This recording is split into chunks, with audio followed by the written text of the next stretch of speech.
everyone to this session. There is a panel on this project that it's called Digital Arts and Refugee Engagement there.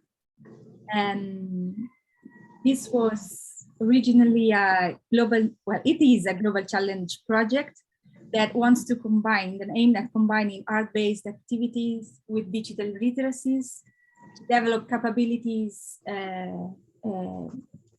young refugees in Turkey, so Syrian refugees in Turkey, and Rohingya refugees in Bangladesh. So here, today we have a lot of the participants, of the people that like engage in this project, that originally was a bigger and longer project that got funded by the HRC CRF fund. But then the funding were cut by the government, and a lot of cuts in terms of development, cooperation, and research happened. And so the Bournemouth University came in and gave us the possibility to do it on a smaller scale. And the third thing that I would like to do is to thanks Gate of Sun, Maltepe University, and University of Chittagong, that are the three partners in this university, because they embarked in the challenge anyway, and put a lot of energy and effort to develop this project, to work together on this project. And yes, it was also during COVID, so we actually never meet, but I have to say that this is one of the best collaborations that I have in my professional life. So let me name here Amin Ajlouni and Mohamed Zazour, who were the people engaged for Gate of Sun. Ozdem Bademeci, that is the prof involved for Maltepe University in Turkey, and Naziruddin and his research assistants that were the people involved for the University of Chittagong in Bangladesh. So the main thing that happened during this project was the development of digital stories, digital art-based artifacts to that the young artists that happen to be refugees produced and collected, to talk about their lived experience.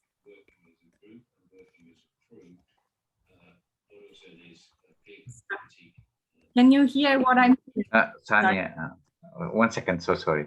There's maybe a technical problem. لما بتحكي رزان عم تطلع على العام حسين. رزان ممكن تختاري على العربيك وميوت للأوريجينال أوديو please. Yeah, sorry for this. Sorry. So they like this digital artifact that they produced and collected to that describes their experience, and that will be, so these are into two web page. There are two virtual exhibitions where you can go and and look at all the arts that we will talk about today, but also others, because some of the participants joined, but not all of them. So Julian, please put the link in the chat. And that's the main part. So like the first part, it's like really listening to what they want to express, what they have expressed with their arts, facilitated by Amir and Nazir. And yeah, I think this is a great opportunity for us all to also use our agency to actively listening and not actively not listening to these seldomly heard voices and experiences.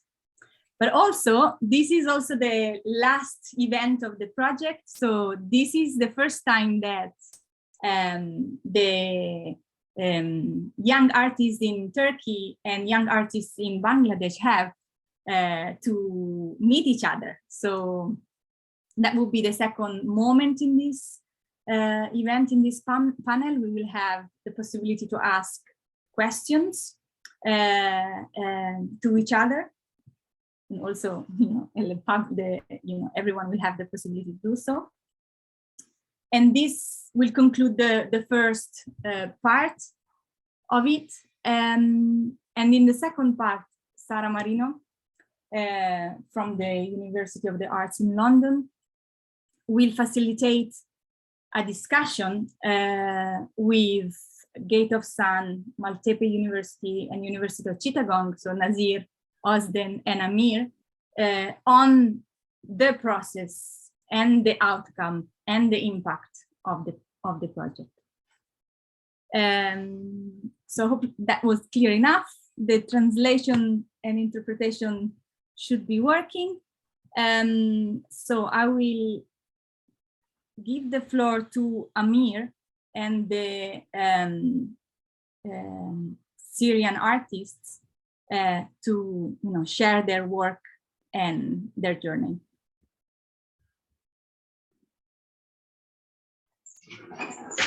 Thank you very much, Isabella. If I just want to make sure that everyone is hearing the Arabic and the English.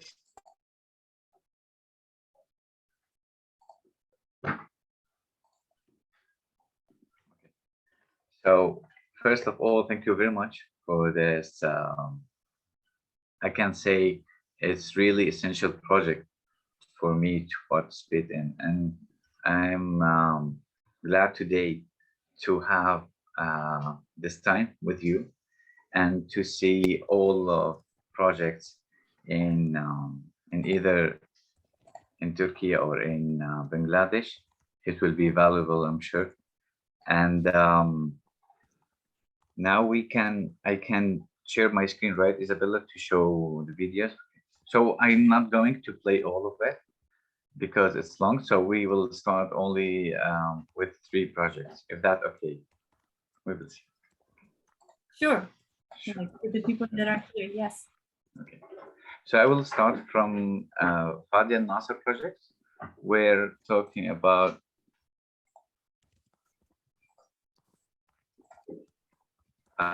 you can hear the voice, right?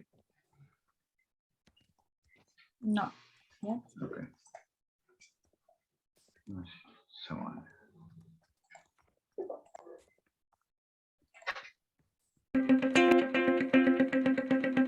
أهلا وسهلا مشاهدينا بالحلقة الأولى من برنامج حريتها. معي أنا فادية.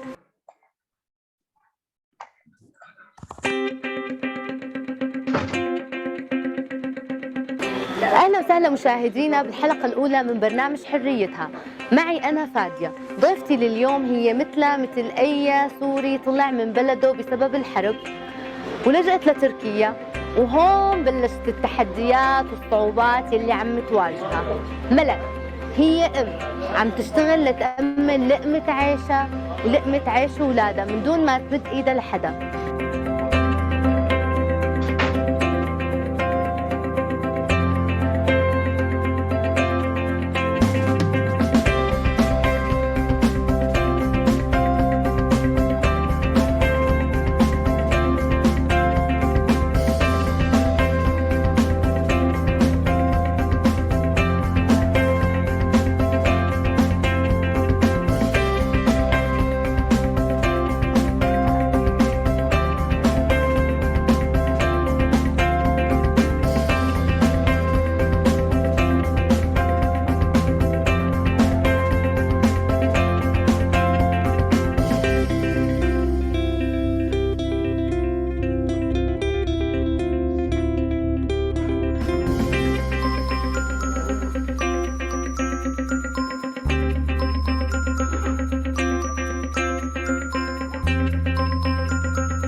Hi again.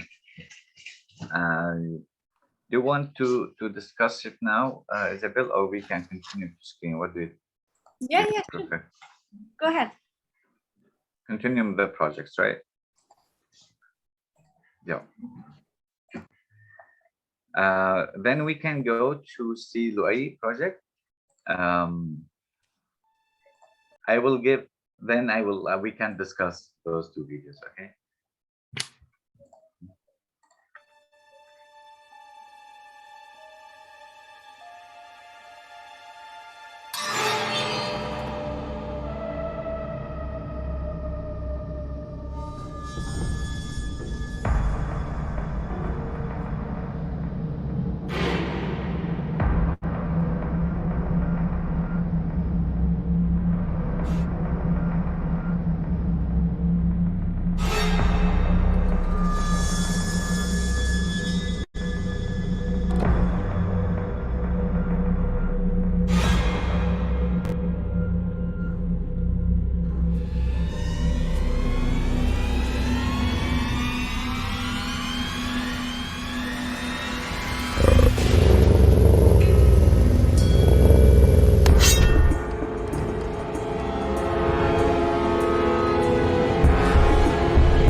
You can hear me now?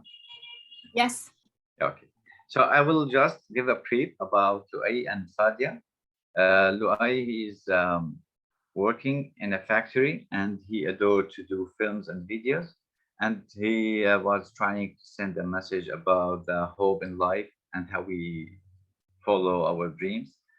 And Fadia, she was planning to have a YouTube series called Her Freedom to focus and spotlighting on women who work on different places in our society. I will move on to go and talk about Ahmed Dirbala project, which is a bit long, but then we can talk about it more.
كمان اليوم كل الطرق مقطعة.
أهلين أمي، الحمد لله نحن بخير. طمني عنك، شو أخبارك؟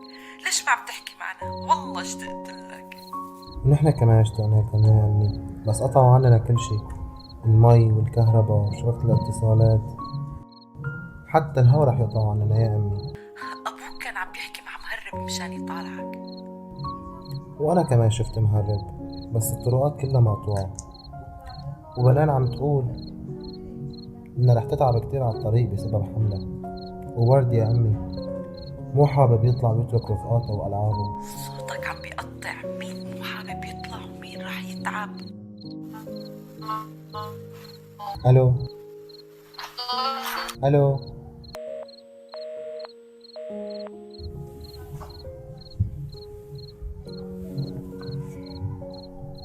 ما تخافي، ما راح أطلع بدونك.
الله أكبر.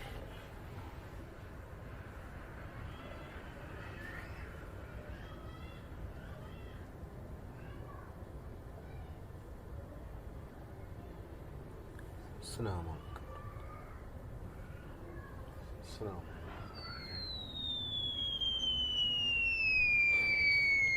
يا رب. مجرمين عرصات.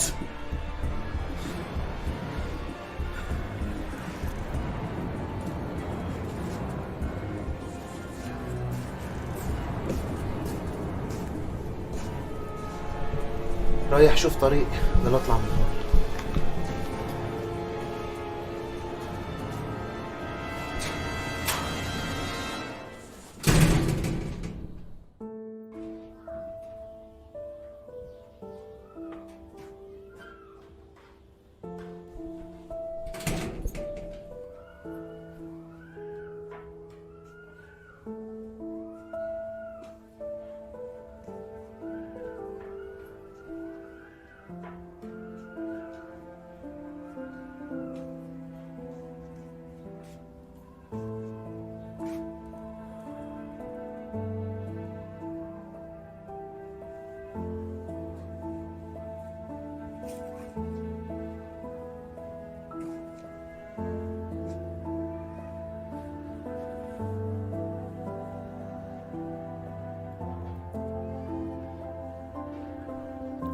كل الطرق مقطوعة، نحن محاصرين هون.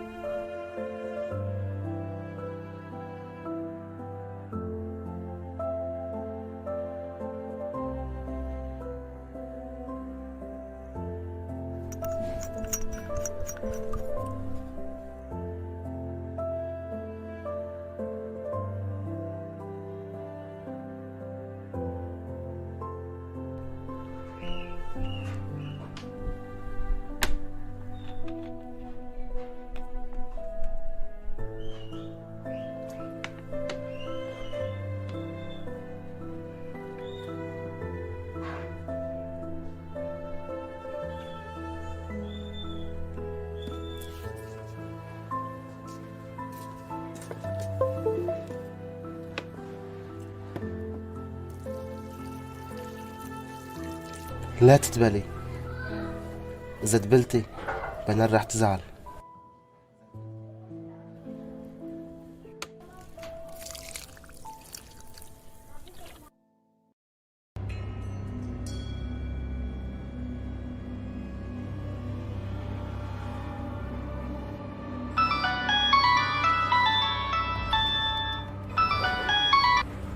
الو. حبيبي يا محمود، كل ما ينقطع الخط بموت رعبة. اهلين امي. خوفك علي بذكرني لما كنت صغير، بذكرني اول يوم تركتيني فيه بالمدرسة ورحتي، كانت عيونك خايفة علي. ورح تبقى صغير بنظري، لهيك أنا خايفة عليك مثل أول يوم إلك بالمدرسة، وبدي تيجي لضمك. بس لاقي طريق راح اجي انا وبنان وورد وتضمينا كلياتنا. لا تخوفني عليك أكتر وأنا خايفة. مرتك وابنك مات واستشهدوا بالكيماوي. لا لا لا، ما ماتوا ما ماتوا ما ماتوا، هن هون عايشين معي بالبيت، كل يوم بشوفهم، كل يوم بسمع ضحكة ورد برضاي عليك تصر على حالك. وبسمع صوت بنان هي وعم تغني لورداتها. برضاي عليك. ما ماتوا ما ماتوا ما ماتوا ما ماتوا ما ماتوا ما ماتوا.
رايح شوف طريق لنطلع من هون.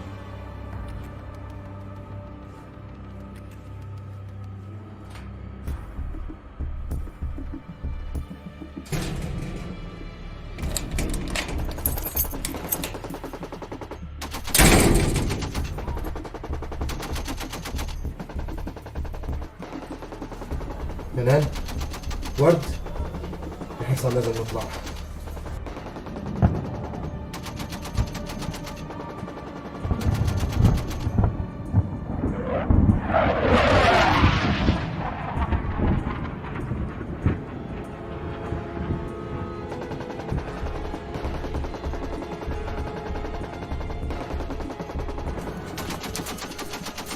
يلا يا منال، يلا يا ورد، على السريع، قوموا لازم نطلع.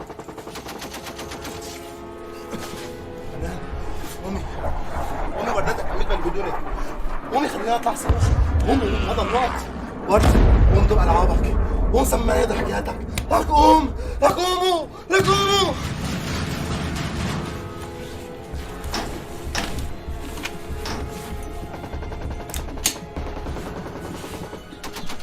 ما رح تقدروا تطلعوني من هون يا عرصات.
So this is Ahmad Birbala from Syria.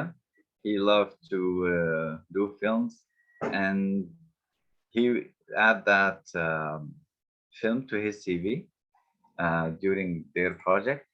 finally, I will go to a dream project. It's for Yusuf.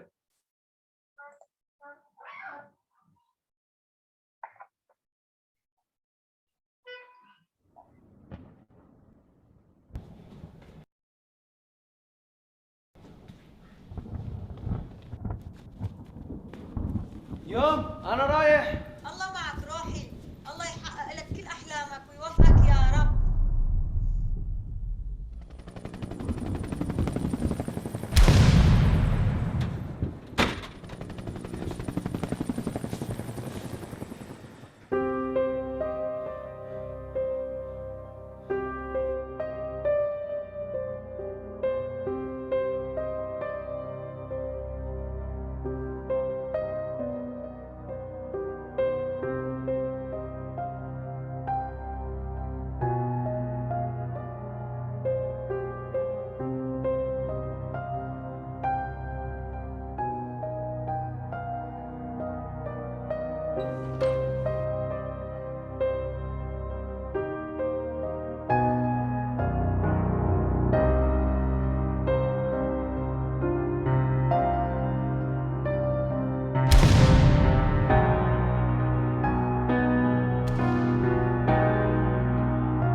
اتكل على الله يا أمي وروح حقق حلمك، وأنا فخورة فيك.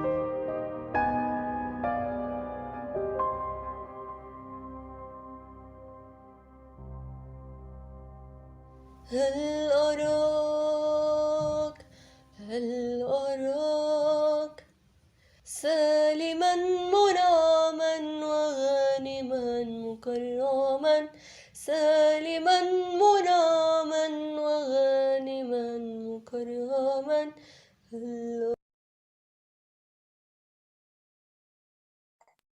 I think we reach.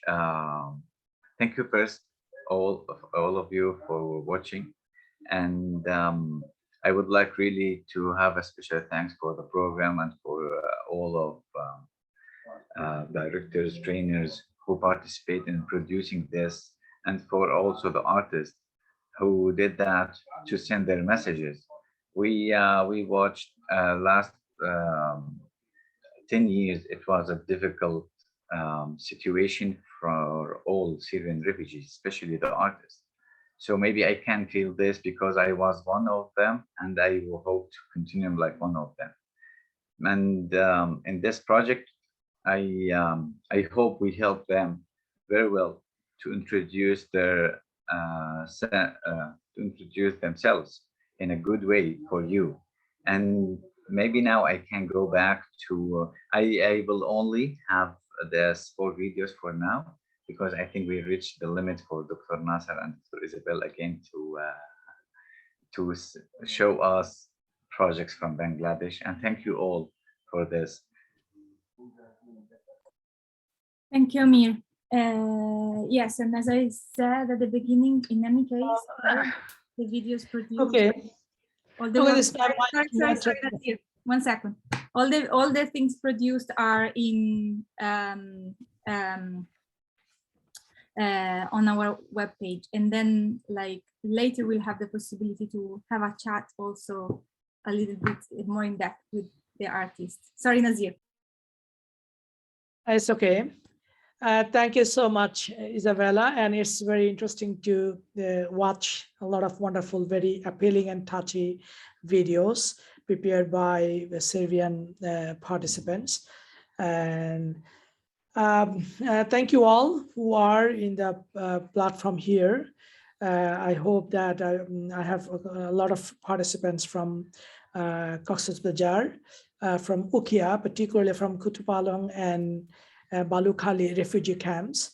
Many of you might know that the Kutupalong is considered as the largest refugee camps in the world right now. So in my case, what Amri actually did is he did wonderfully. He presented on behalf of the participants, but in my case, in case of Bangladesh, I have the participants who will present their work. So it will be, I think, interesting. I hope. First of all, who will, Ibrahim, Idris, Junaik, who want to present first? Tanmoy, can you help me? Yeah, I can help. I can help you, sir. First, Mohammed Junaid. Yeah, Mohammed Junaid. Yeah, I am. So Junaid, Mohammed Junaid, you might know the page, the exhibition. I'm sharing the page. Junaid, just let me introduce about your work, just to give you kind of. This is I'm sharing. This is their virtual exhibition Bangladesh, and here all the participants whose work, particularly paintings, their photographs and different videos and different contents. This is Junaid. Junaid is presenting now. So I would welcome all of you to visit this page. And here almost all the art-based digital activities and different contents are uploaded here. So yeah, a lot of photographs, videos, a lot of portraits, and we'll talk about later. So now, Junaid, please share your work. Yeah, my name is Mohammed Junaid. I'm from Bukidong Township, Myanmar. When I grew up in Myanmar, I have faced so many discrimination. For that, I feel like that the world did not know that what is happening in our everyday life. From that, I got a point. I went to be a journalist to highlight the things which happening with us. From that, I get inspired. When we have to fly to Bangladesh, so many people are gathered together, and so many of us that feel our village get banned on by the military. At that time, we started taking pictures and videos from that. I started my journey. With my work, I able to represent so many things which happen with us, which happen in here right now. I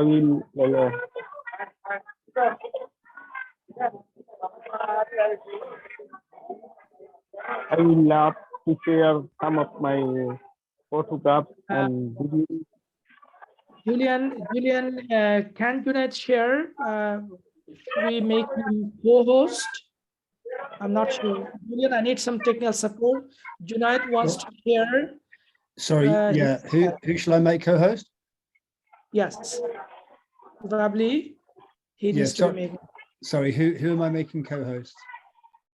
Muhammad Junaid. Okay. Muhammad Junaid. 1 second.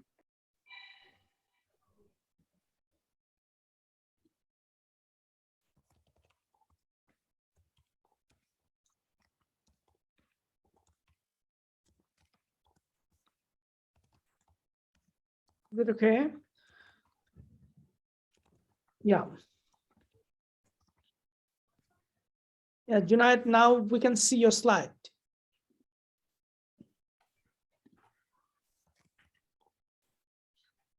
Junaid, unmute your device. Yeah. Can you guys see my picture? Yeah, we can hear you. We can hear you and we can see your slide. Go ahead. Yeah, we have started taking picture of the refugees Iran, and we went to share. We have a story of our Syrian from different moments.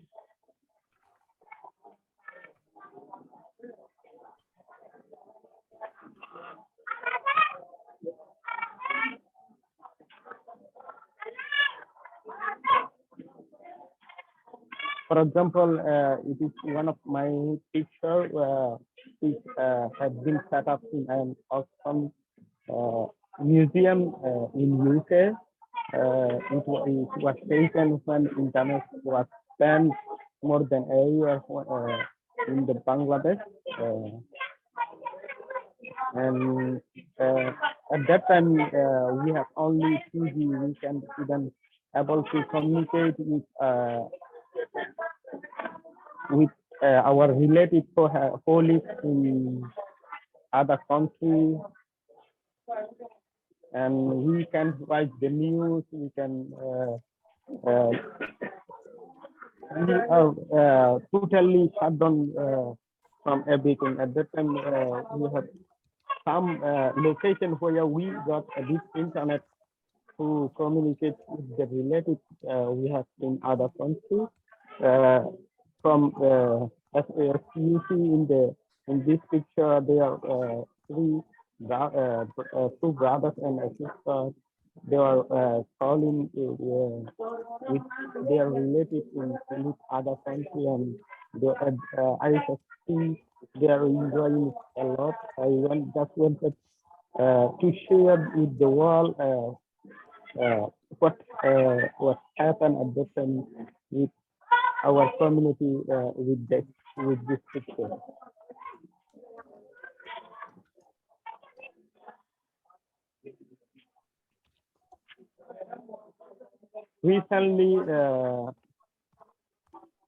Recently, just a few months ago, a fire accident happened in our camp.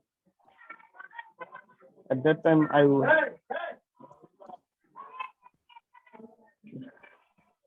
a picture from the area where the fire accident happened recently.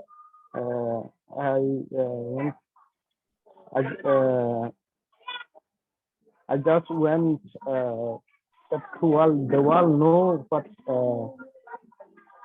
happened with those Rohingya and update of them, and what kind of things they have lost after the fire and what kind of help they are getting across NGOs and local communities.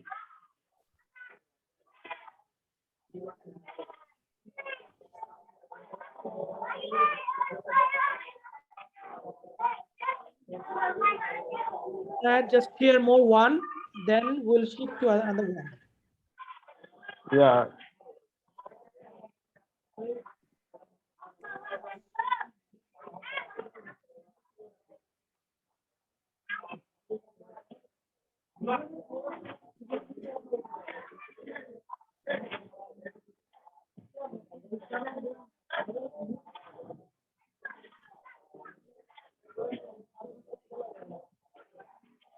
Right. Do you have other photos that you share, or we'll move Yeah, to? I went. Yeah. Let me just. Sorry for taking much time. We have.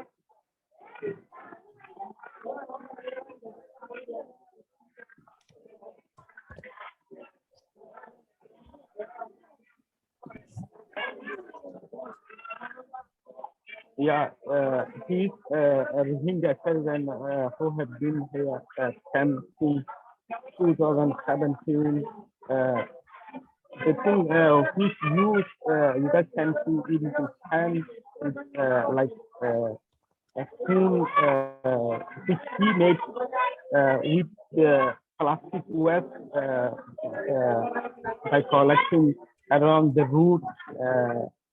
I just went back to share with this.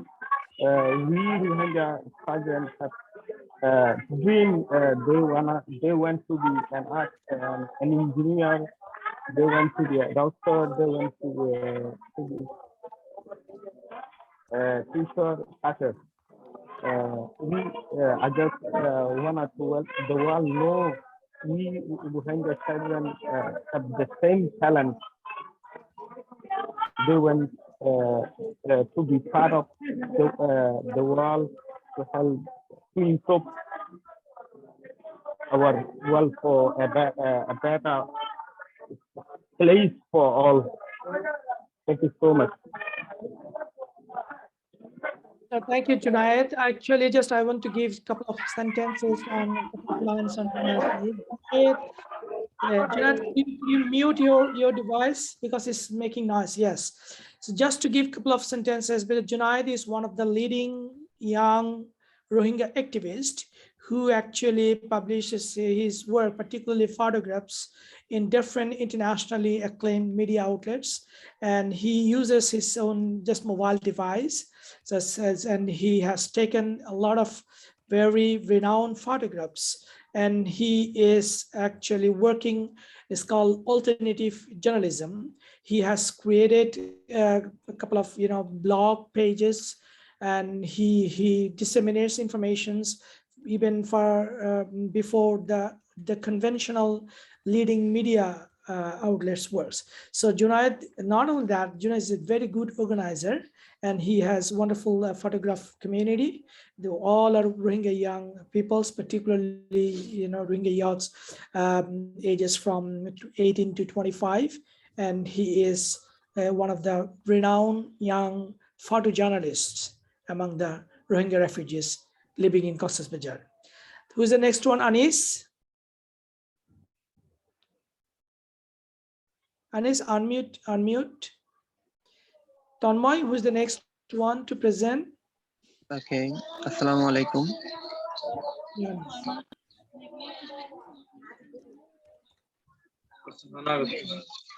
I'm Anis from Bangladesh refugee camp. I'm a short film maker and motivational speaker. We make short film in Rohingya language, and these short films are like life lesson, and we are 10 in a we are in total we are 10 members, and we make short film together, and I want to show you a short film from our channel that is the power of unity. So I'm going to share my screen now, the power of unity.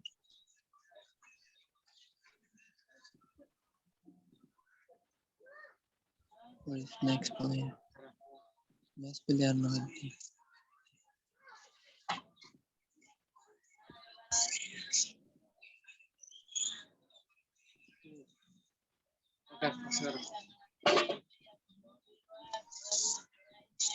Uh,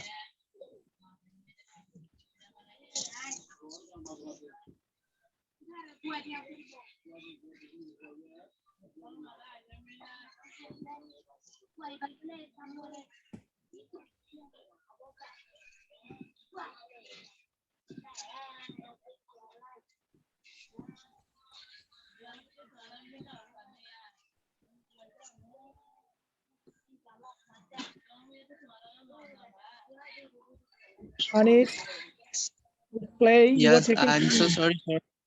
Yes, you are taking Okay, time. Okay.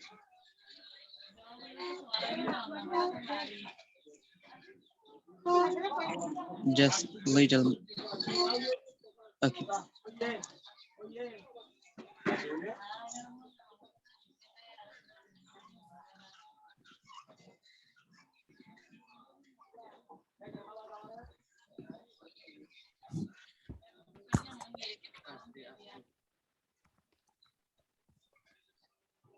Okay, this is the video I want to show you guys. This is the power of uniting.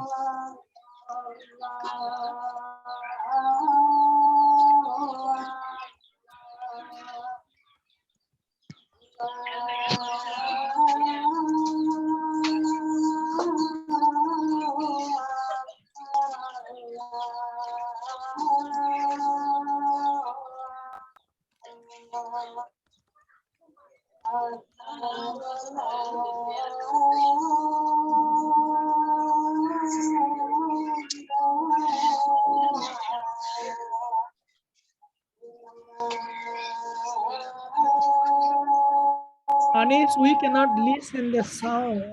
We cannot listen the sound, probably.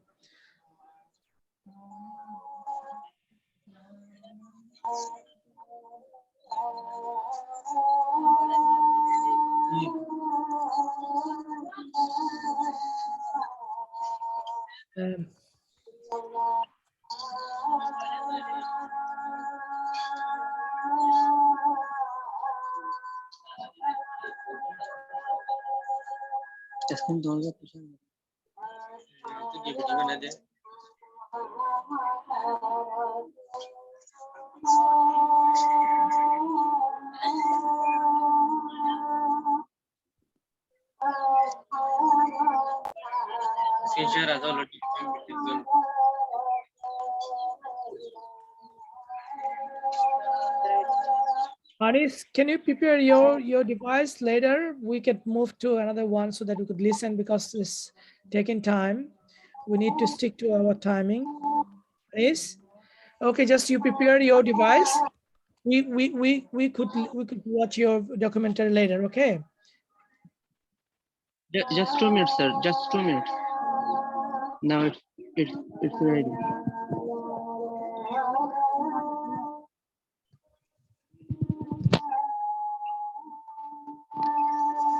Okay, the video is ready now, sir. Yes.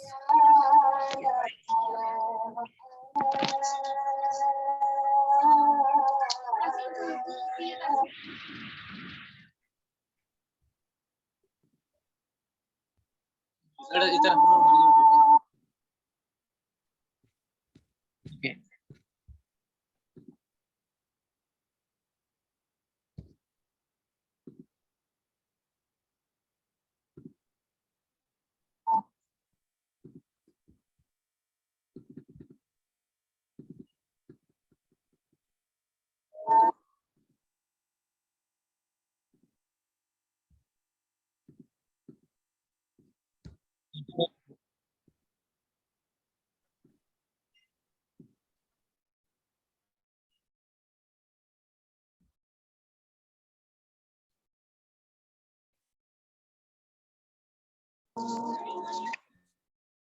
Okay, Anis, I can share the video on behalf of you. Okay, just let me share.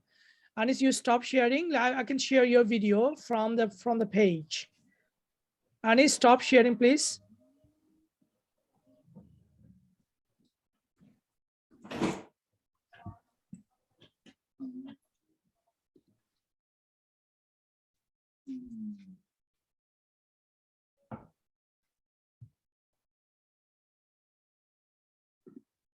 Okay, I'm sorry to the participants because Anis has joined here from the refugee camp, and many of you might know that the camp's network situation is not good enough, and there's a lot of buffering. So Sorry, I could take it. So I'm sharing his video. Just we have in the page here. This is Anis' channel. Just I'm sharing one video.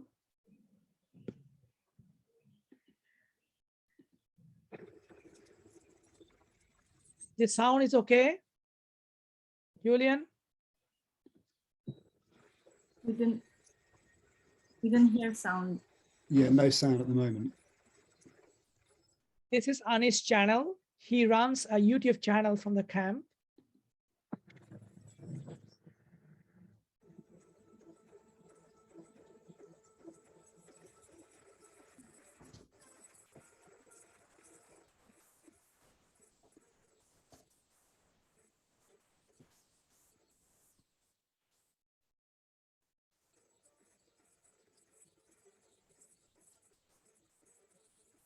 Yeah, we cannot hear the sound, Nazir.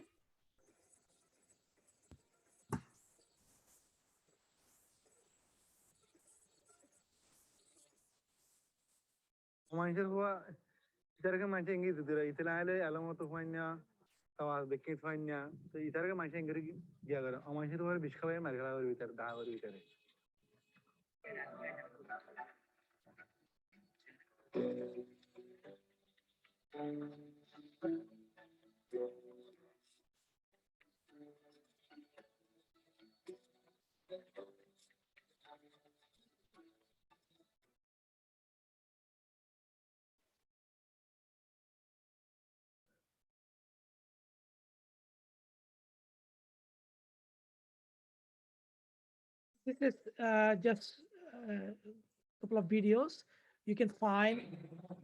This is his channel.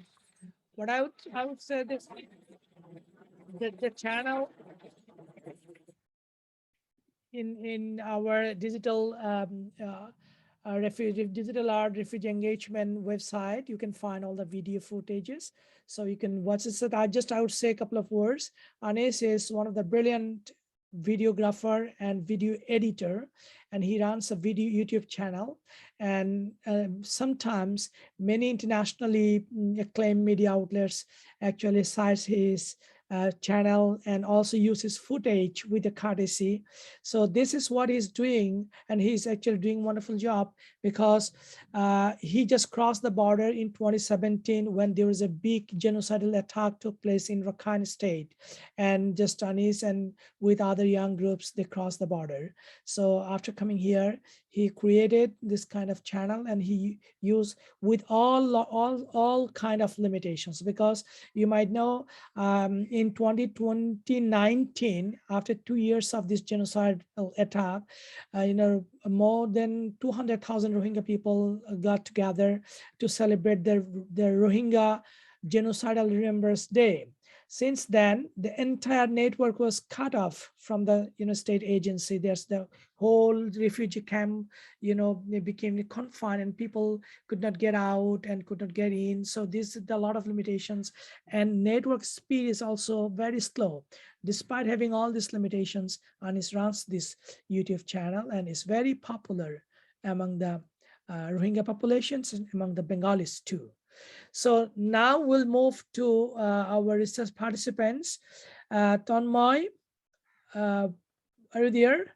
So yeah, now just now Shafi will present, but you have to share the screen. Here's some Shafi. network problem. Okay, Shafi, Shafi is Shafi. Ral Shafi is here. actually from Bangladesh chapter, we discussed about the presentation, and we prefer that the participants, particularly the artists, will present their own work. Tanmoy, Shafi is here. Yeah, he's here. Shafi, can you hear me? Royal Shafi? Yes, sir. I can hear you. Yes. So could you present your work in 3-4 minutes, please? Sir, you need to share your screen for him I will because try he has to some share. technical difficulties. Okay, I'm sharing Shafi's work here. Yeah.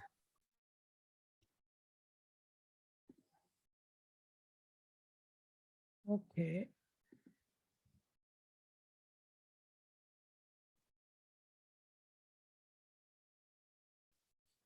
I'm sharing Shafi's work.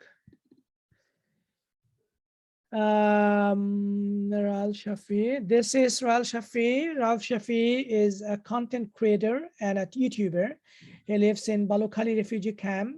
He is from Mechong Yai under Butichong Township in Rakhine state of Myanmar. He came to Bangladesh in August 2017.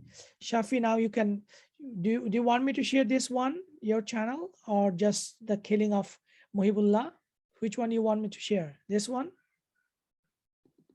Assalamualaikum. Saya orang berbelum kamas. Telah jangan arle argo video lera sida bozona kamu kerja tu dilang kale. Golde Muhammad Sayyid.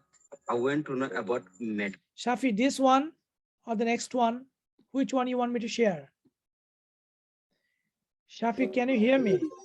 Yes, sir. You can share anyone. So this one?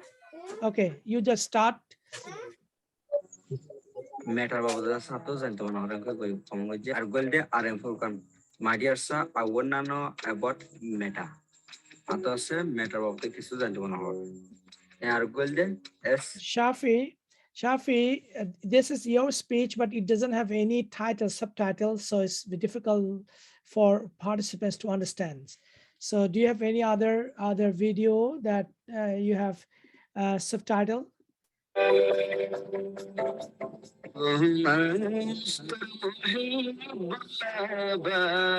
Just to add to supplement Shafi, this is Muhibullah. Muhibullah is the first Rohingya leader who has been accepted by international community. Many of you might know that the Myanmar military took over Burma state power in 1962. Since then, Rohingya people have been, going through a lot of sufferings, a lot of discriminations, a lot of genocidal attack. But Rohingya people actually could not form any organized political platform to launch any democratic movement.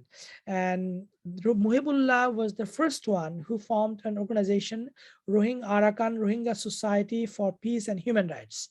So Muhibullah became one of the leading leaders of Rohingya people, who was invited by Donald Trump, who was invited by United Nations Human Rights Council to speak up on behalf of the Rohingya people, but he was assassinated just last year. At that time, Shafi prepared a video, and it becomes a very popular video on the Rohingya leader. Just I'm showing.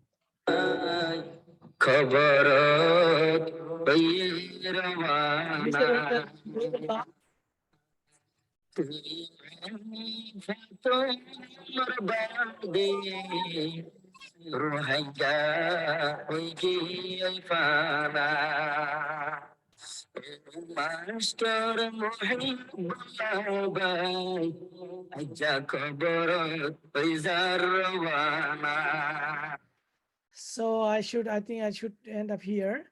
Just to give a couple of notes. This the Shafi prepared a documentary, and when Muhibullah was assassinated at that time, many of you might know, international community came up and seriously condemned this kind of killing, and Bangladesh government also had to respond to the United Nations, and United Nations actually seek a kind of explanation, clarification. So Shafi did wonderful work on the life and his political strategy, how Muhibullah became a Rohingya leader. So this is the way how Shafi actually works, and his content became, and his most of the content basically the issue related, particularly when it becomes, for example, there's a kind of infights in the camps among the Rohingya peoples, some factions, and why infights are going on. This kind of documentary kind of video footage he has made by the time, and he uploaded, and it became very popular. That's what he's doing. And then because I need to present within half an hour. Tanmoy, now is your turn to give a kind of summary on the overall findings of Isabella. I hope that I have some time to present, for my research assistants to present, right? Tanmoy, please. Very quick, just give a kind of overall idea what we have found under this project, please. Yeah, thank you. Okay, I can share my screen or prepare the slide. Okay. So, hello everyone, good morning or good afternoon. So this is Tanmoy here. I work as a research assistant in this project in Bangladesh. Now I'm going to share my experience in the field. So first let's talk about the field. So in postmodern time, the field doesn't need to be like a geographical place. So that's why we use third space, like the social media, Facebook, Twitter, YouTube, Facebook, Twitter, YouTube, and we use different keywords related to this project. Then we get in touch with some our potential participants, and then we exchange our contact. Then after that, we go to the geographical place, like in the Kutupalong camp, in the Balukali and Thainkali camp. Then we met and we discussed about this and shared the content. So now I'm gonna share some experience in the field. So first of all, which catches our eyes is hospitality. So they are very friendly and they are very eager to share their content, and they gave us enough time to discuss about this, like hour and hour they gave us time. And most of the time they offered us food, some traditional drinks like traditional Burmese coffee, Burmese drinks like shay. And most of the participants, they asked us to come again, to visit them again whenever we go to camp, to visit them. Then in the case of referring to others, whenever we asked, do you know someone else who do these types of work? They are very eager to get them in touch. And even some participants came with us to meet with others. And despite of being not our participants, some Rohingya volunteers so work for different NGOs in the camp, help us with giving contact information. Then it comes to content sharing the stories.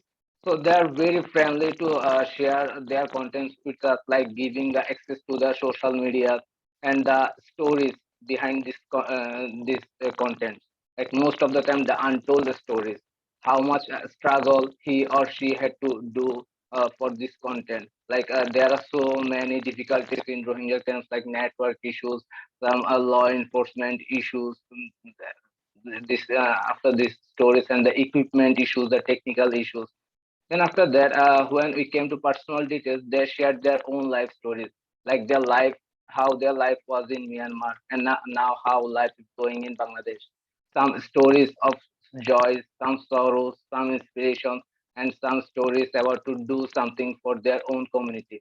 Lots of deprivation from different kinds of agencies, from human rights, from different facilities. Then we can talk about the contents, like the contents photograph. Their photograph become their document of life, like refugee life from an insider view. Sometimes if sometimes they have to give answer, and they always asked by the law enforcement agencies if something is their voice or stories is against them, it's not favor in the law enforcement agencies. They always ask them why you do this, you need to remove this. They, in these cases, their photographs become their voices. They could share these photographs to the world as their voices, as their situation. And the videos, like there are very few source of entertainment in refugee camp. So these videos in Rohingya language become the one of the most common sources of entertainment for the mass people, and it's also become a source of education, like education in Myanmar educational curriculum all over the world. And some Rohingya youth are working on this. Like they are in Bangladesh camp, but now they are making videos in educational curriculum according to Myanmar and spreading these videos all over the world. It become one of the most common sources of education for them, and they also spread some messages awareness in Rohingya language to their own community. And the writing, so these writings become their document of time, like how their life was, now how their life is going in Bangladesh. And it become the way of their expressing own feelings, their own stories.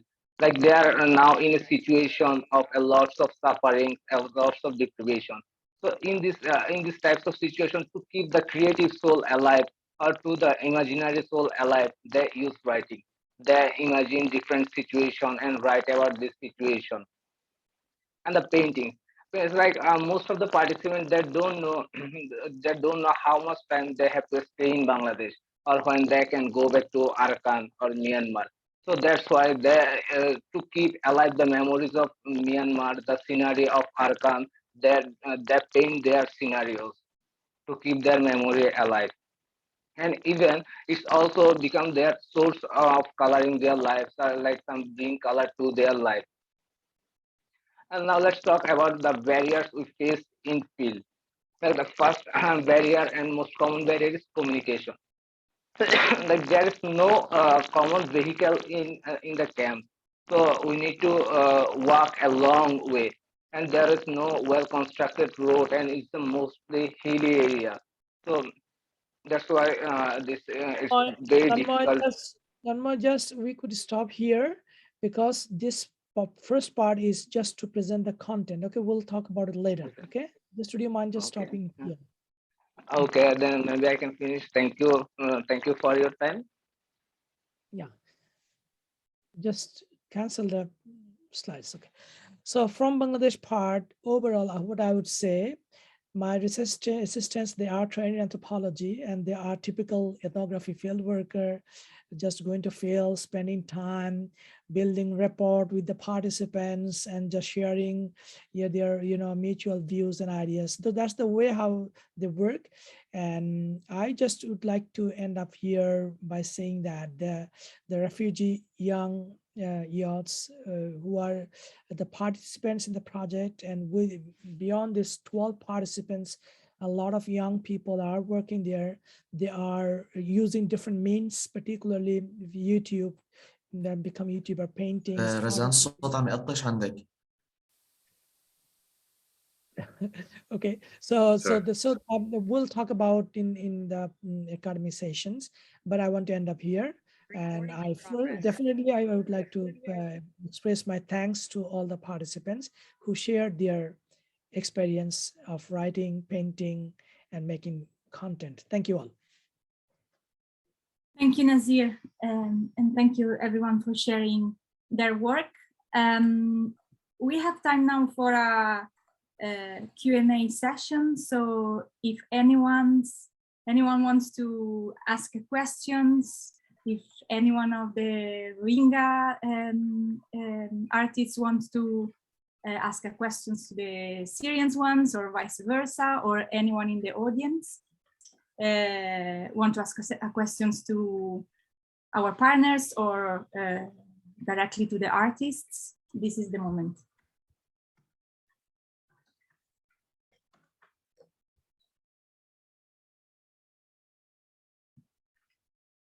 Hi, Isabel, can I just start? Okay, go ahead. Sure. So first, I would like to thank to all participants from Bangladesh to screening the work with us and sharing with us their works and ideas and the stories about how they move, what have happened with them. And even in original photos and videos, there is a spirit, you can feel it in those pictures. And different ways our people can express themselves. So we choose the videos, photos, or maybe words to tell the others our stories. Then I can thanks especially for the participants from all countries because they made this day, the day we are seeing and sharing all of this information. Maybe can Dr. Nasir help me in just give us a brief for all the experience that participants have been through, or maybe we can ask Anis because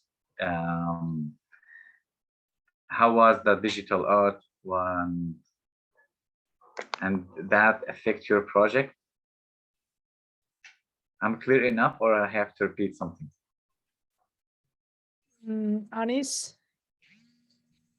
could you tell Dr. anything about? Nasir, we cannot hear you. Yeah, but I want to Okay, I listen. can hear that. Yeah, so can you tell us about what's your experience? Do you remember we held a kind of virtual transnational FGDs? Do you remember?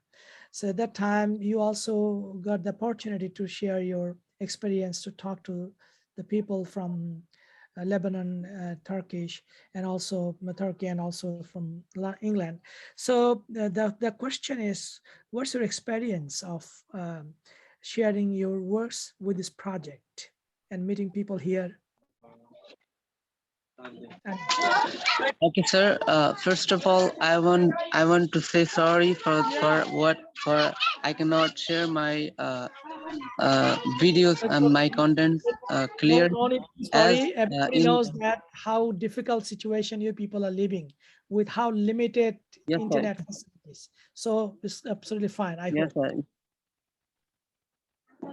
Yes, sir. In our area, there's a very network problem, and we cannot do anything as we want.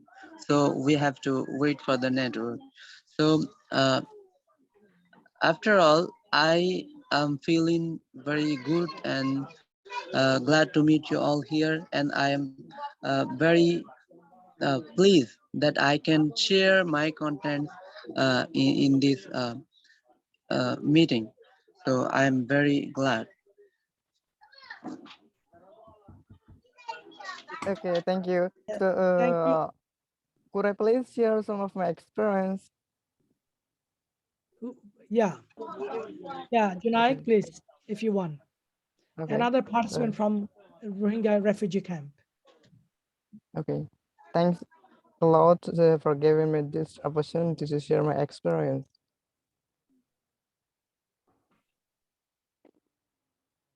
So do you have anything to say? What kind of feelings you have? You could So I want to able ask to first share? Professor Simon. Simon Frost. Yeah, sorry. Okay. So,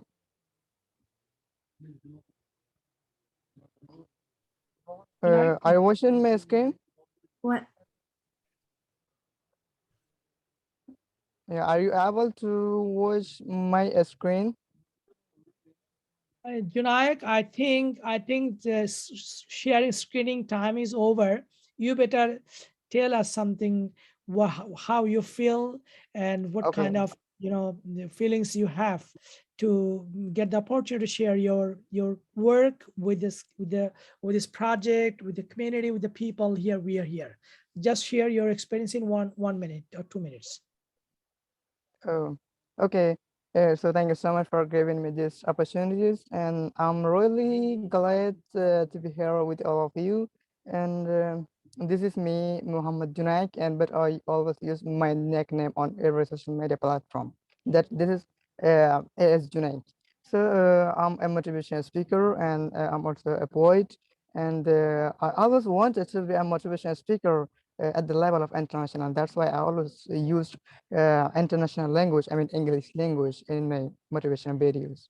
So I'm also a poet, and as everyone knows that how we feel in the refugee camp, and so we also share our feeling and our pain by writing poem. So I would like to recite a poem if you are wishing to hear my reciting.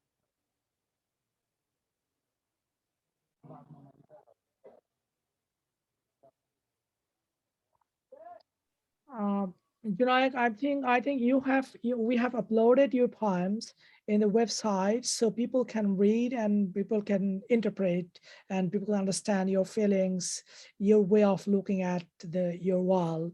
So I think it's fine. So just to respond to Amri, I would say something like that. Actually, what they feel, they could say better, but to me, as a researcher, as an anthropologist, what I feel that actually the participants, when we approach this kind of idea, that's kind of digital literacy, there's a very new idea in the Rohingya camp. Without knowing, there's a very powerful means of expressing their feelings, their anger, their pains, their pleasure. Without knowing that there was a very strong means of expressions, they were actually doing this, and they were just working.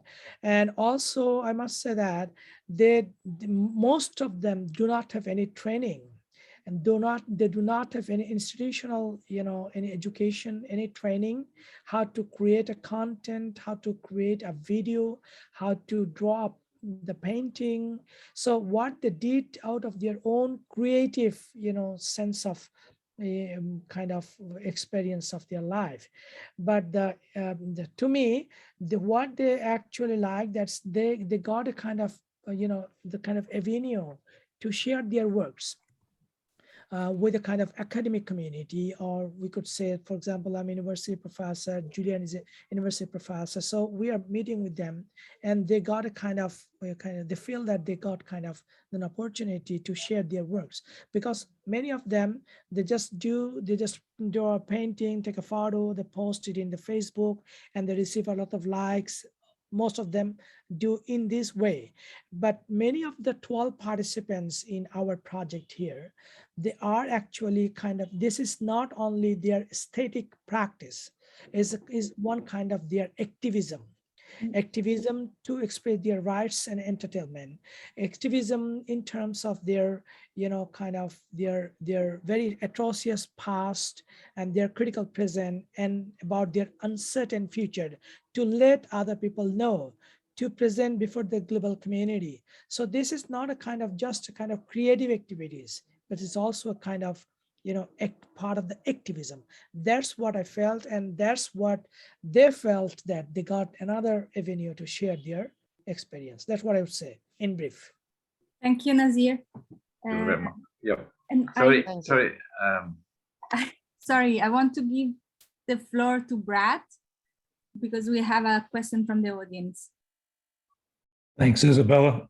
I really enjoyed the pieces. There was some beautiful work and some very moving work, and very sophisticated in terms of things like framing and use of music and bringing in third-party footage in different effective ways. I liked how, for instance, Game of Light, the Syrian one, was just basically a silent film, but it had all kinds of rich metaphorical things happening in it. And it looked like it's something that had probably been storyboarded beforehand. Some real thought had gone into things like shot coverage and composition. So I just wanted to ask, where, I mean, this is what I'm presuming are sort of beginning filmmakers, but how are they operating in such a sophisticated way already? Just maybe, for instance, is the Game of Light person here?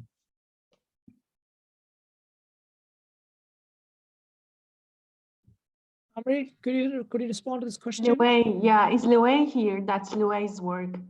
Is he here? I've seen him, Liwei. He might have left. Okay, was it could apply to all of about the Bullet of Life one. I thought it was a nice, ironic, interesting title. Is that director here? Darbella, yeah, he's here. Seemed like there was some Steadicam even in that. I mean, there was some pretty interesting stuff going on. In depicting trauma, which is sort of an interesting thematic thing to do. You know, a lot of it's going on in the character's mind. I think Liu is here. I can see his arm. Maybe he didn't get the question. So my question is, I mean, you're bringing to bear a lot of interesting cinematic techniques. Where did you get these from? Is this your first film, or have you been doing this for a while? Sorry, I get offline. Internet. There's a problem with the internet. That question is for me, right? Or yes. For the yeah. Okay. So I've reached for those young before. We met like 3 or 4 years. Most of them I know them. 3 years ago, we start to know each other in Gaziantep city with a lot of creative people. And those guys, they participated in many projects before, but it was only like an artistic project. They learned from it and they understand how to do their own ideas. But today in their project, now they are the responsible for the project, not only participants. They directed, know how to use the camera, the editing, the coloring, the music.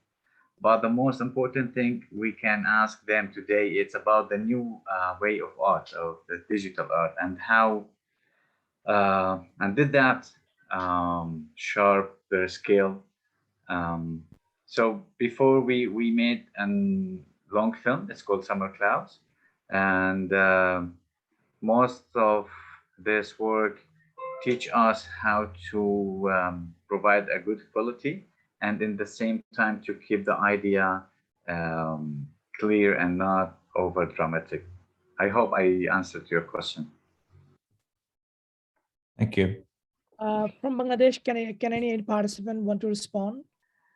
Anis, because you made a lot of videos, and also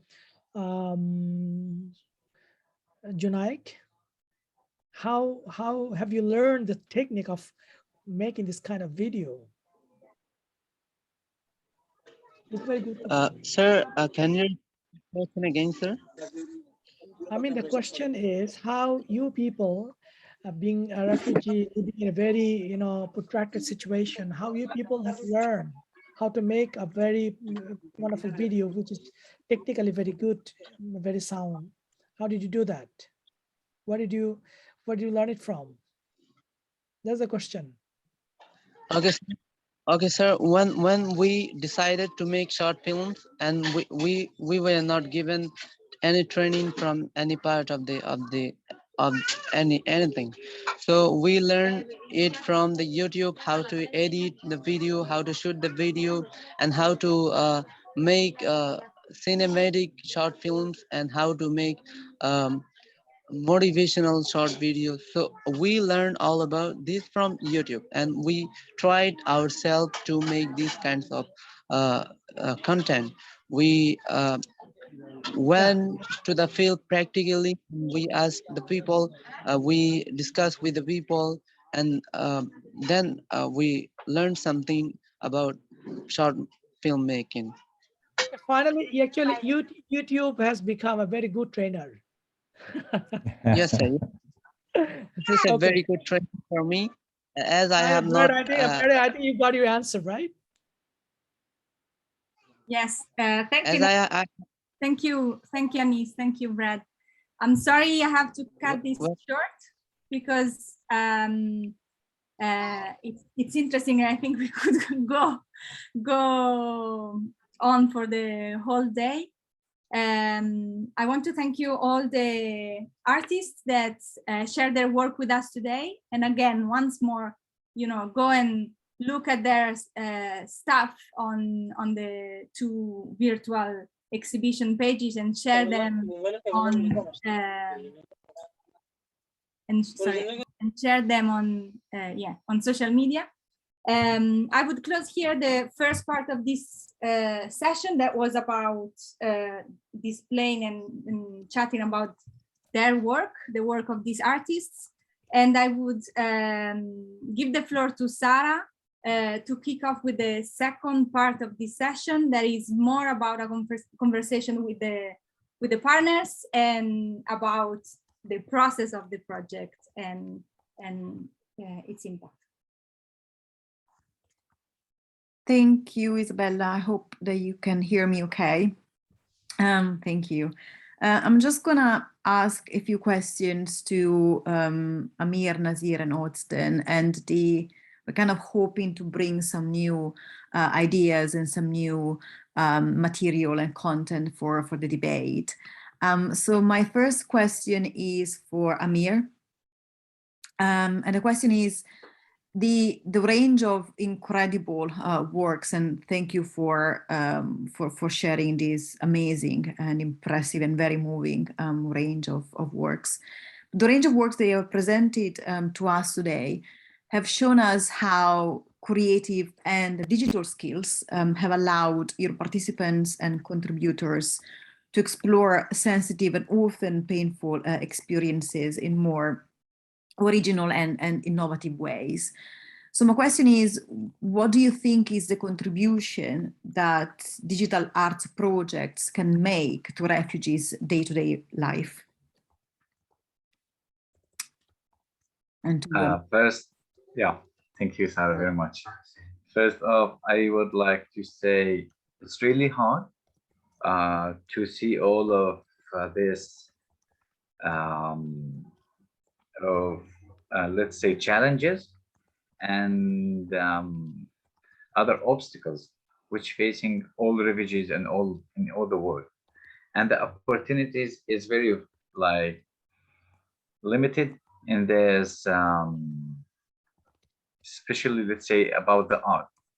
So when they have a limited opportunities to participate in any project, that will cost those refugees our time, money, and even they need to go against their societies to express themselves in a good way. This will answer maybe your question again to say during this journey, what we can see from Gate of Something and Malta and all Pomona University, that the digital art today gather us here and allow all of this participants to tell their stories. Now I can see it will be an essential for all of those artists to work through digital, because our work is not an offline work no more now, and we are all working through online. And this is the way that digital art can help more, but maybe there will be and more options in digital art. Let's say it will be like in 2 levels. First level is know how to do the digital art, and the second one is how to reflect yourself through digital art. So maybe in some session from Osden can tell you more. Thanks for her to be here also today, and maybe she can share her experience for the Syrian participants, because it starts from there, from digital training to digital art, digital ideas, and now in that virtual level. Thank you. I hope this answers your question. It does. Thank you, Amir. And you mentioned reflexivity, which is also the question I want to ask Odsden. So my question to you, Odsden, and maybe you can also briefly introduce yourself and the kind of work that you've done on the project. But my question is related to this notion of reflexivity, which you brought into the project by facilitating a Gate of Suns group work reflection over the course of 10 weeks. And so how would you describe the role of reflexivity in evaluating the impact of digital arts projects And the second question is, how can transdisciplinary perspective from the arts and the humanities, including vocational learning and self-reflection, bring positive change and also impact to these topics that we are looking at? Austin. Yeah, thank you, Sarah. Hi, everyone.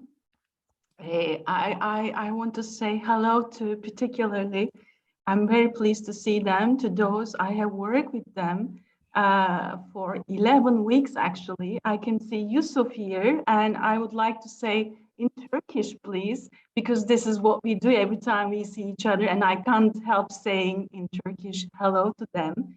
Merhaba Ahmet Darbela, merhaba Louis, selam Yusuf, merhaba Eda.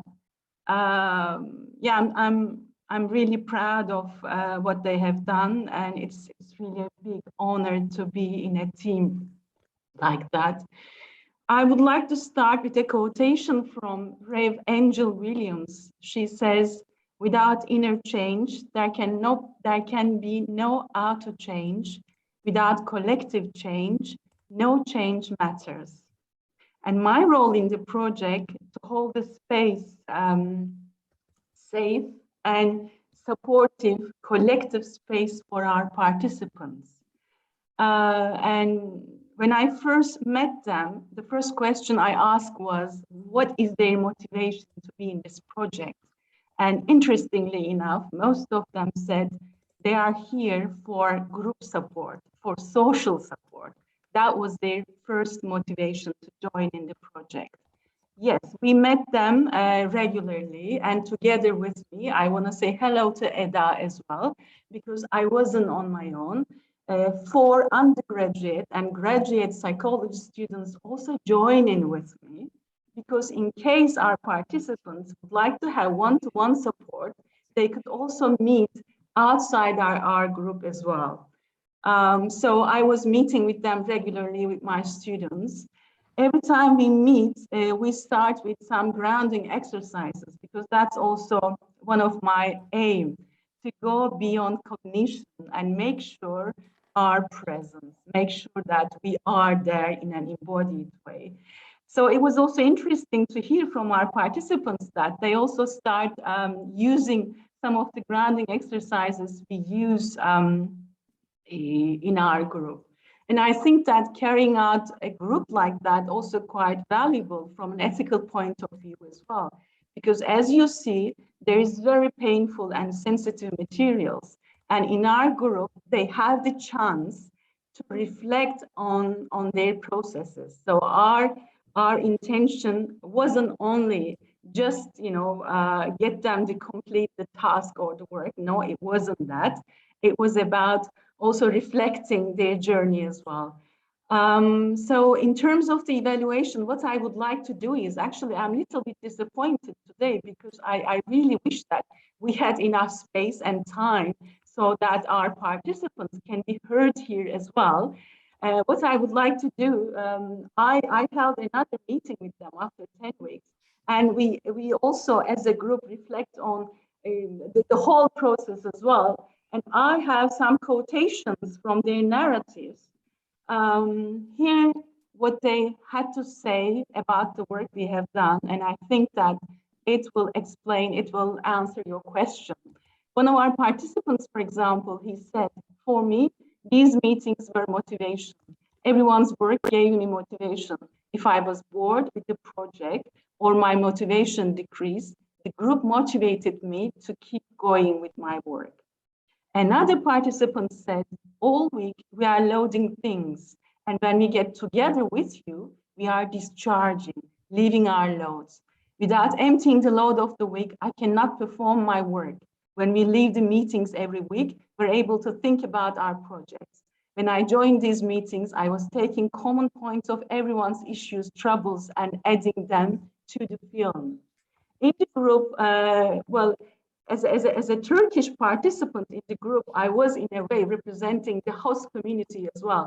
So in the group, they also shared music, food. So we exchanged some cultural stuff as well. So, I mean, again, one of the participants said we were able to introduce you to Syria in a better way. That's interesting how he put it. Through our foods and songs, we created trust for each other on a deep level. We could share things very private, special to us. So yeah, when we're talking about change, we never think from a fragmented way. As a, you know, see human being, of course, as a whole person. And we try to create a small community where we can all feel connected with each other, because this is, as Stephen Porges beautifully put it, he says, in order to feel safe, and I think that's what we're all after in the end, in order to feel safe, what we need is to connect with ourselves and connect with the group we're in. That's together with my students, that's what we wanted to achieve in our work. And they engaged beautifully. It was quite a journey for me. And I really want to thank to young people who allow me to reach them. It was incredible. And also, there is Hussein. I've seen him. I don't know if he's still here, because we did it in, actually, unfortunately, I don't speak Arabic, and some of the youth speak Turkish, but some don't. So I spoke in Turkish, and we had Hussein. He was my Arabic voice. He was very attuned in the way he translated the whole session. I think that was an asset as well. Yeah, I hope I answered your question. Thank you. You did. Thank you, Alison. Thank you. And it is, collectivity is a sort of a force, a creative force that transcends boundaries. And so thank you for pointing that out in your comment. My final question is for Nazir. And in the range of works that you presented and the artists presented today, so from paintings to poetry and photography and all the other works that we have added in the online exhibition, the Rohingya participants have not only told their stories to us, but also expressed the need for more situated agency across and despite of borders. And so my question to you, Nazir, is how do you think these opportunities can help the Rohingya community to access resources, skills, and capabilities? Thank you, Sarah. Just to give you kind of background information, I've been working on the Rohingya refugees for more than 2 decades, and I have extensively written, published on their different aspects of their life, their history, their past, their present. So this is a very new, actually, a topic and new aspects of Rohingya presence in Bangladesh. And it actually gave me a new, way of looking at the potentials future of the Rohingya youth. Because just to give you kind of idea, there are a lot of NGOs, international NGOs and local NGOs are working to provide different kind of supports.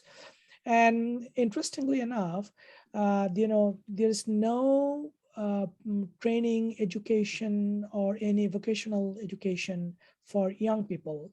There are a lot of programs offered for the kids, for the children, children educations, and also for young women, particularly women and girls, for kind of sanitation or health kits, like and also kind of pregnancy toolkit, like reproductive health, this kind of programs. But there is nothing literally for the young people who cross the border and who have the experience of witnessing their entire family being killed by the Myanmar security forces and whole their properties burned alive. So what actually I got the idea, they have a kind of the entire project. In that situation I conducted, I actually involved in the project, when there's a kind of dilemma about their future, because Myanmar is not ready to bring them back, and Bangladesh is not ready to, host them anymore here. So repatriation attempt was, 2 times it was made, but failed. And so the young, I found many aged people that feel that it's okay, our life is over. Almost we are at the end of ending our life. But what about the young people? Where will they go?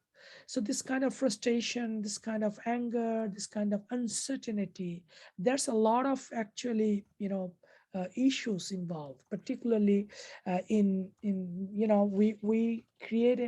collected the contents in the form of poetry, paintings, photographs, videographies, and in total, what actually found collectively the contents includes like identity, ethnicity, their atrocious past, their critical present, uncertain future, everyday struggle, sense of deprivation, rights and entitlement, and crisis in coexistence with the host community, the entertain and encounter the state and everyday forms of discrimination, articulation of aspirations, visions of life, frustration of life.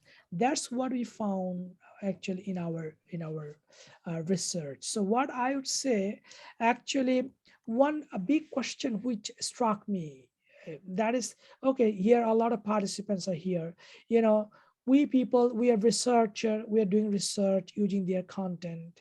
My students, they are working, they are becoming professional, research assistant. And you people in UK, you are, running a project. So we people are actually using them for this kind of, activities. So what they are going to gain from this? That's the big question which struck me. And I think this creative art, what do we call the digital literacy or art-based the refugee engagement, refugee youth engagement, if we could do something, material, not just, making workshop, exhibition, the discussion, writing an academic piece, rather than whether we could do something that really could benefit them and they promote their creative activities to take it to further stage, which could really bring betterment for their future. Because they are, particularly I would say about the Rohingya people, they are in a very, very, stress situation in terms of their, everyday experience of, different basic rights, basic essentials, and they're struggling for shortage of, what they need. So what what really disturbed me, the way people are doing, quote unquote, using them for, running this kind of project. And there are a lot of projects are going on, but what they are actually gaining from this, that's a big question. And I think we could do something, we could think of something framing that Julia and you people, we are thinking to apply for the larger grant. So that could be a kind of, action research so that the people can, benefit from the project. Not only people are used for the project, to run a project. That's what I feel. And I would be happy to be part of this if we could really do something for these people. Thank you. Thank you, Nazir. Thank you. And I think that your last point is obviously very, very relevant and something that connects with the final question I want to ask. We don't have much time left, but obviously this is a bigger question, needs to be taken outside as well of this session. But my final question is to all of you. This project has brought together very different contexts, questions, and experiences that, although as researchers we often tend to see as similar, they also reveal very different dynamics at play in Turkey and in Bangladesh. So my first half of the question is for Amir and Nazir. In looking at each other's contributions, is there anything in particular that you think could be translated into your own work and your own practice? And more to the point that you mentioned, Nazir, my second question is to you and to Özden. How can we give justice to the contributions that your participants have made within their communities? And Nazir, you mentioned moving forward with the project. Maybe there are other ways to do that as well. So can I turn to Amir first for this final question? Thank you. Okay, thank you. I don't know if this is a solution or just an idea, but in our era today, all of people have connection to the internet through their mobile phone or website or laptop, through their devices to maybe to a website which could help them and to understand how first they can contribute to this kind of project, and maybe to let them enter to that data or information at any time they want. Because I think the most thing that take or will be the most challenge for the refugees or for this project, that there is no time and the lack of experience in this field. And beside the technology and the information and education, it's need itself. It's a need time, money, and effort to follow up. So maybe we can provide a website or something like one place for information, so they can visit it, access it anytime to understand more how to contribute in this. I hope this answers your question. Thank you, Amir. Hossein, Nazir, do you want to? Just to add one or two sentences, because I already raised the issue in my previous discussions. Yes, we could actually think of, when or what Julian at the beginning of the introduction, Julian talked about it, that we were working on the vocational training programs. There's a big projects when later we just moved from the larger project to smaller one. So at that time, we did a couple of FGDs with the young Rohingya youths in refugee camp. And I want to share here to respond to the question. And at that time, many Rohingya young people shared with us that they want to be actually skilled people, skilled person for the future, because their view I want to share here, because we need to listen to the people involved. This is the kind of we call bottom-up approach. What actually they want to say that, in Bangladesh, the education system, they are now, the education they are offered by UNHCR or UNICEF is something like in Arabic language, in English language, and most of the case at the beginning it was not in Bengali, because if they learn Bengali, they will, try to stay in Bangladesh. They will not go back. So what they are actually young people, they have the kind of desire to move to the third country. They don't want to go back to Myanmar. They also don't want to stay Bangladesh because Bangladesh doesn't want to host them anymore. So given the context, what they want to do, that's they want to become a kind of skilled person, so that wherever they could go, they could survive.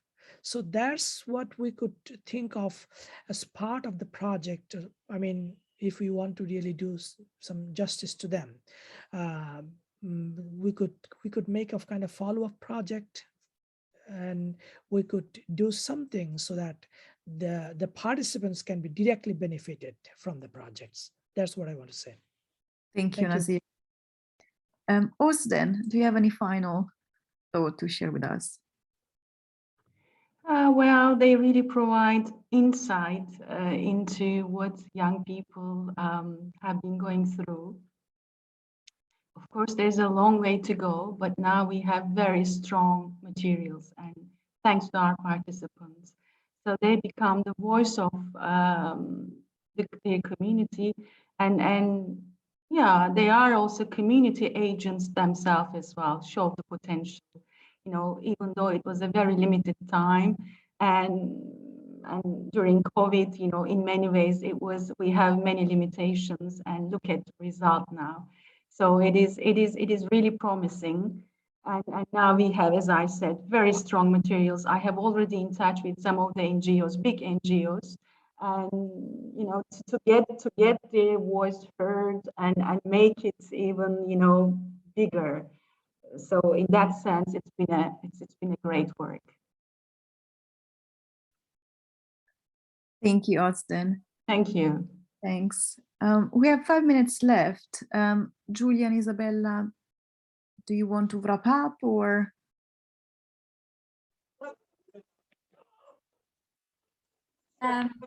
Just You just don't want to. I just want to urge on the behalf of the Rohingya refugee to come forward and to bring ashes for all. This is the crisis which belong with the whole world. This is not only a crisis which only suffering only Rohingya. If we failed to step up at this Rohingya crisis, there are so many crises like this gonna to happen in the future. That's why I would like to ask on the behalf of the Rohingya refugee to come the wall forward, and we by being we all together we can bring ashes, we can we can properly say we don't want any thank you more so much. Junaid, thank you so much. We're running out of time here. Everybody, we have strong sense of commitment to. You definitely realized our emotion, our commitment. Okay, just this is the last 2 minutes, 5 minutes is for Isabella and Julian, please.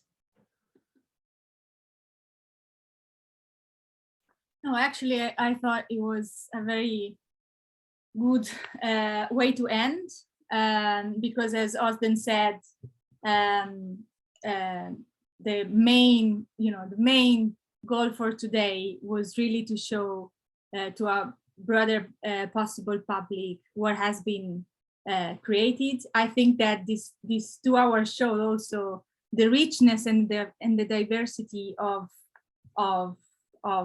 the partnership, the different partners involved in this project, and the different creativity that each participant, each artists brought to this, and what different interplays and reflections can happen when we have such a rich partnership. And so I think that like with Mohammed, like last words, we could finish, because this is what we wanted to do. So started from the artists and what they did and their experience, and then having, even if short, a possibility to interact with them and asking questions, and then having a more formal or academic space to reflect about what we have done, what we could have done, and what we want to do next, and then finishing with Mohammed, that I think it's an encouragement for all of us not to stop using our agency to listen, and as Nazir said, also to change something. So not to just use the stories and voices that we heard today for our purposes. So I think it's a good way to end this event. Thank you, everyone, for participating, and hope to see you on social media, online, and to like a lot of posts and tweets in the next couple of hours. And I don't know if you want to do the housekeeping for that deed, Julian, but I think it's lunchtime, so it's kind of easy. Yeah, see.